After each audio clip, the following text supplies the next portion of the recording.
Hello, welcome back. We now go live to the UN as the 77th General Assembly takes place. His Excellency Hage Geingob, President of the Republic of Namibia, addresses the Assembly. Let's listen. On behalf of the General Assembly, I have the honour to welcome His Excellency Mr. Hage Geingob, President of the Republic of Namibia, and I invite him to address the Assembly. Mr. President, Your Excellencies, Heads of State and Government, Mr. Antonio Guterres, the Secretary General of the United Nations, distinguished delegates, ladies and gentlemen, Namibia congratulates His Excellency Shapa Korosi on your election as President of the 77th session of this August Assembly. Please be assured of Namibia's full support as you provide leadership during your tenure. Allow me to also extend appreciation to your predecessor, His Excellency Abdallah Shahid, for his sterling stewardship as President of the 76th session of the General Assembly. Mr. President, since attaining our political independence 32 years ago, we are proud of the work we have undertaken towards the second phase of our struggle for economic independence. During this period, we have built a strong foundation for our governance architecture, with emphasis on strengthening processes, systems, and institutions. Given these advances in effective governance, we are optimistic in our quest to deal with the triple challenges of inequality, unemployment, and poverty. Our impact plan, the Harambee Prosperity Plan 2, which is accelerating the implementation of the national development plans, is fast-tracking our efforts towards Vision 2030. Since my term of office is coming to an end on 20th March 2025, as a nation with a constitution that binds the head of state to 2-term limits, we have set in motion a process for an orderly succession to continue with our peaceful development. The ruling party, SWAPO, of which I am the head, is currently conducting primaries. There is a real possibility that the next candidate of the SWAPO party for the national presidential elections will be a woman or a young male, of whom the male is from the generation that was never in exile. The presence of women in the line of succession is a demonstration of the strides we have made in gender equality, with women representation at 40% in the National Assembly. Moreover, 90% of our banks are helmed by women. Namibia is a child of international solidarity, midwifed by the United Nations. Therefore, we are convinced about solidarity and partnership as critical enablers of our developmental aspirations. Allow me at this juncture to thank the Secretary General for his comprehensive report on our common agenda, which carries clear recommendations on how to advance the SDGs and all existing global agreements through multilateralism, with the UN at the center of our efforts. I commend the Secretary General for his visionary leadership in proposing that we should meet in a summit of the future to reflect on challenges and opportunities that await current and future generations. Namibia supports the convening of this important summit at the earliest opportune time. Over the past few months, it has been encouraging to note the concerted efforts to shed a spotlight on transforming education and advancing SDG 4. Education is a sector that Namibia has consistently been prioritizing through the allocation of the resources, both human and financial, and the consistent prioritization of policy development. In the context of the recently concluded Transformation of Education Summit, Namibia commits to transformative leadership, ensuring access to inclusive digital technologies, and developing a strategy for innovative financing and resource mobilization. In Namibia, the education sector receives the largest share of budgetary support, equivalent to 8% of GDP and almost a quarter of the total national budget. The Namibian government offers free primary and secondary education, which demonstrates our commitment to prioritizing and expanding access to education for all. Furthermore, we are proud of the recent landing of the Google Equinor subsea cable, which lends itself greatly to changing Namibia's digital transformation landscape and narrowing our digital divide, in line with our commitment to leveraging the fourth industrial revolution.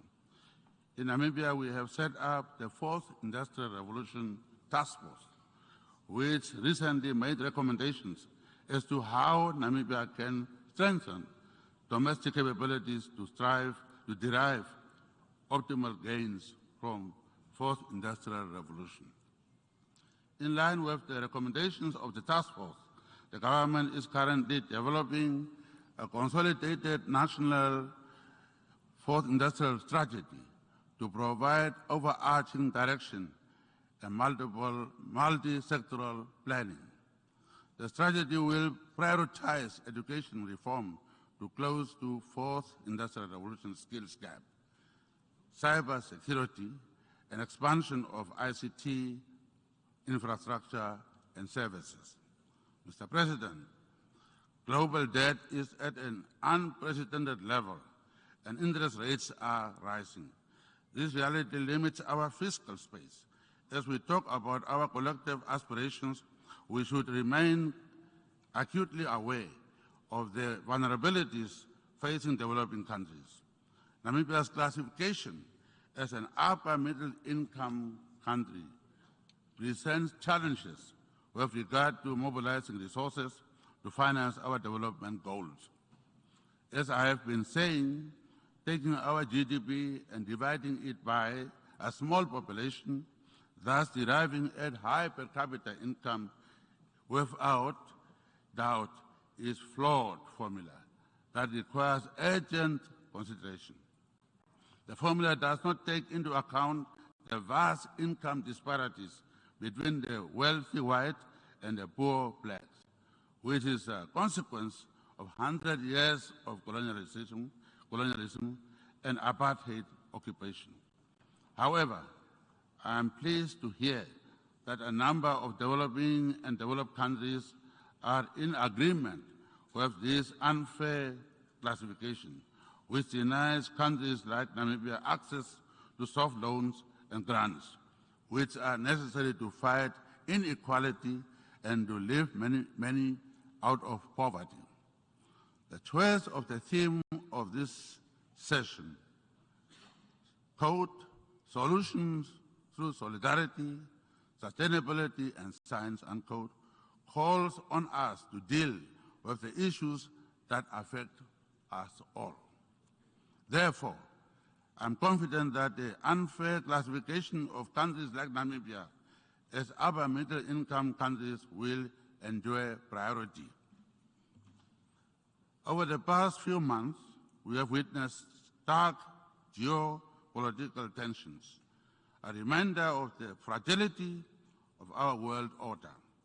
Threats to peace and security come at a great cost to the men, women, and children trapped in such situations. The Russia-Ukraine conflict is now in its 7th month, will have serious consequences for food and energy supply chains. Namibia believes that dialogue is the condition sine qua non for the peaceful resolution of any conflict. Our United Nations was created for the maintenance of peace and security and should lead a peaceful resolution in the Russia-Ukraine conflict. Namibia is a member of the AU Peace and Security Council and chair of the SADC organ on politics, defense, and security cooperation, continues to demonstrate its commitment to regional and continental stability by advocating for the advancement of infrastructure for peace, democracy, and protection of human rights. In this regard, as a new chairman of the SADC organ on politics, defense, and security cooperation, I'm calling for peaceful general elections in the Kingdom of Lesotho on the 7th of October 2022.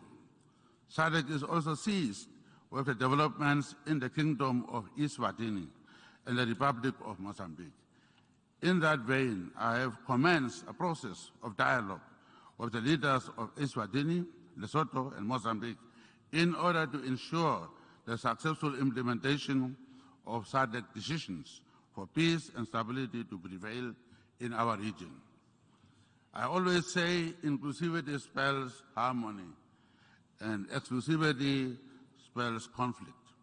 Africa is a continent of 1.2 billion citizens, and the exclusion of Africa from the Security Council is an injustice. For as long as the Council fails to reflect in stature and composition current global realities, it will not be able to adequately address global concerns.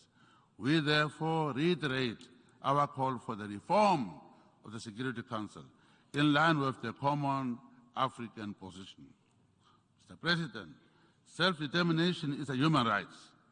The continued injustice meted out against the people of Palestine are a reminder of the urgent need to start implementing the two-state solution as the only viable alternative that can end inequality and bring peace to both the people of Palestine and Israel, and indeed the region as a whole. In the same vein, the lack of progress in implementing UN resolutions to resolve the question of Western Sahara should be something that we must all have a collective shame for. Namibia pledges unwavering solidarity for nations that continue to bear the heavy burden of sanctions. Namibia reiterates its long-standing call for the lifting of the unjust embargo against Cuba. I met a 50-year-old young Cuban man who has not known anything but the sanctions. Since he was born, it's the sanctions. How long are we going to continue with that?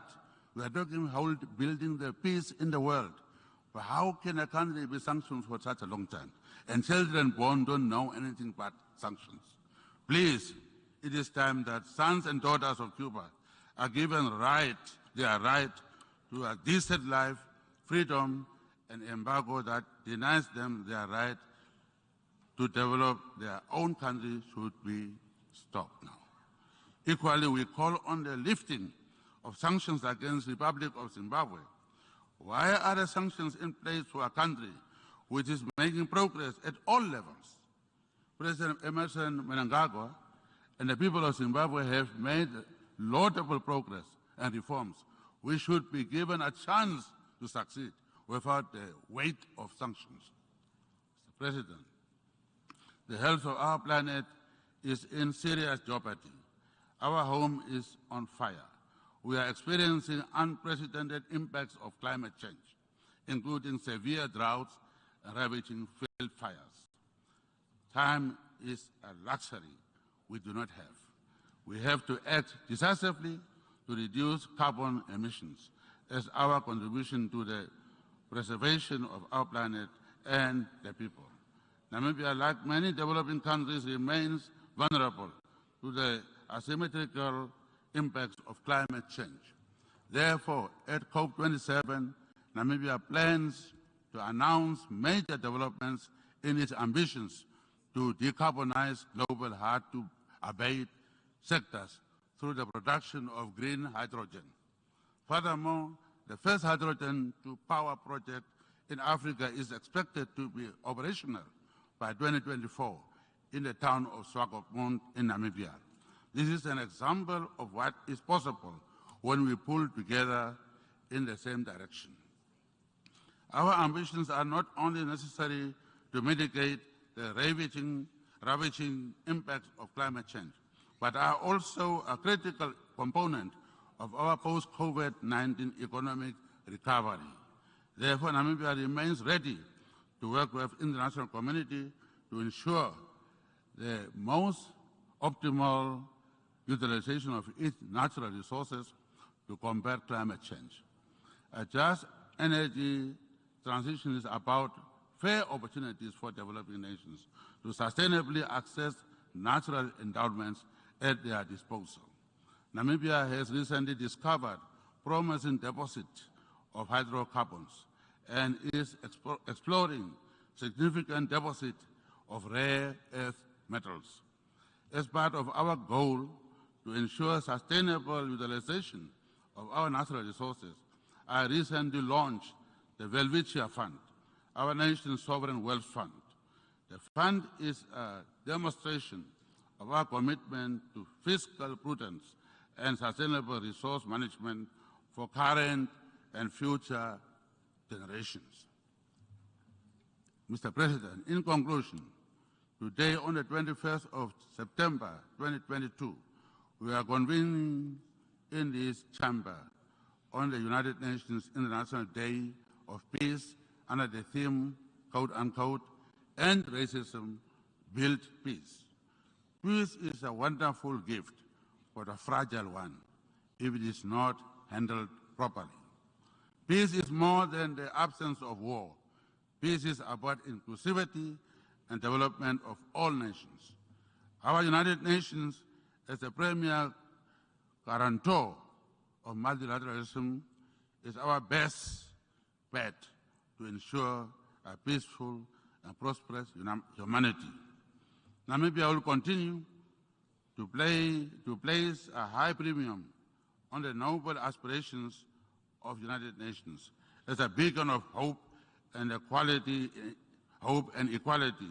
of all nations.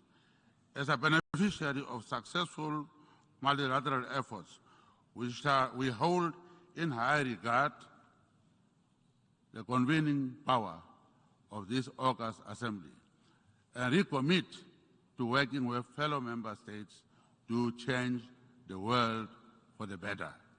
I thank you very much.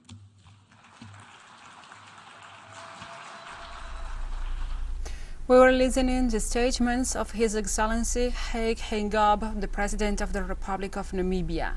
Hage referred